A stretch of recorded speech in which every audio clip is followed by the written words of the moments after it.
Click the subscribe button, hit the bell icon to never miss another update. Cleanliness in Islam. Keep the city clean. It was a sunny day in the city of Medina when the fourth Imam, Imam Sajjad, was walking through town with some friends. As they were passing through one of the streets, they noticed that it was quite dirty. There was rocks and rubble everywhere. Without saying a word, the Imam gently got off his horse and bent down to gather the rocks with his blessed hands. His friends looked surprised, wondering why he would stop in the middle of the street.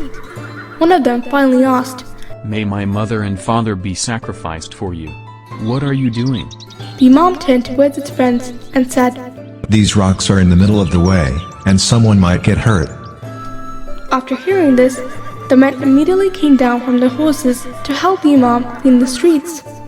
As they pushed aside the rocks, they thought about how blessed they were to spend time with the Imam.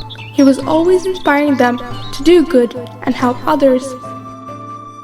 A clean, pure city. Sweep the front of your houses.